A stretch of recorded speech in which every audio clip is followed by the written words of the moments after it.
Hala! Nabasag agad ang aquarium namin mga kapalikpik. 3 days pa lang ito sa amin basag na kaagad. Kumusta mga kapalikpik, halika at samahan ninyo kami sa aming fish keeping journey, pero at alamin natin ang mga pangunahing dahilan kung bakit nga ba talaga madaling mabasag ang ating mga aquarium. Okay na sana.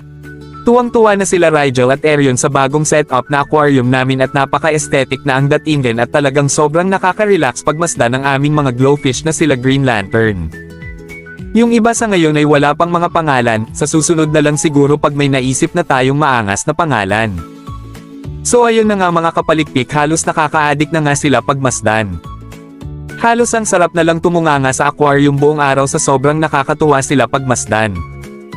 Hanggang sa sumunod na araw umagang-umaga habang nasa work ako, tumawag sa akin ang napakaganda kong asawa. Unusual ang kanyang pagtawag pag ganon kasi alam kong emergency na yon.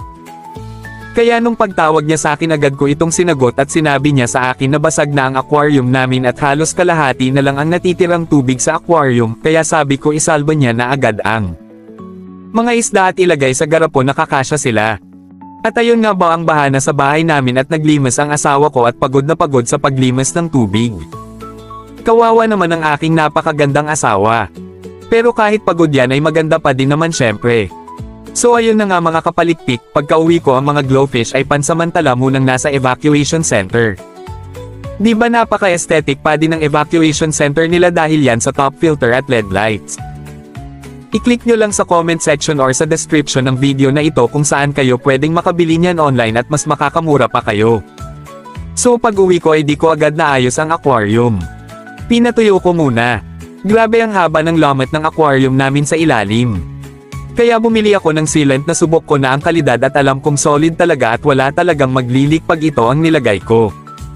Subok ko na itong sealant na ito at tiwala talaga ako dito. Ang brand na binili ko ay Prosil Silicone Sealant, huwag nyo napansinin ang luma kong caulking gun. Gumagana pa din naman yan kahit pwede ka nang matetano nyan, hahaha. Medyo mahal yung nabili ko, pero alam nyo ba na mas makakamura kayo pag bumili kayo nito sa online, nasa description or comment na din ang link kung saan nyo pwedeng mabili ito. So ayun na nga mga kapalikpik, after ng pairing time niya. Ang ginawa ko ay 16 to 20 hours ko siya pinatuyo bago ako nag-leak test para sure lang na tuyong-tuyo na talaga. At ayun na nga mga kapalikpik, hindi talaga ako banigo ng Prosil Silicone Sealant na ito. Wala na talagang tumatagas na tubig sa aquarium namin, matibay at maasahan talaga itong Prosil Silicone Sealant na ito. Highly recommended ko ito mga kapalikpik. Ang kagandahan sa sealant na ito ay wala itong kapangitan. At nung kinabukasan mga kapalikpik,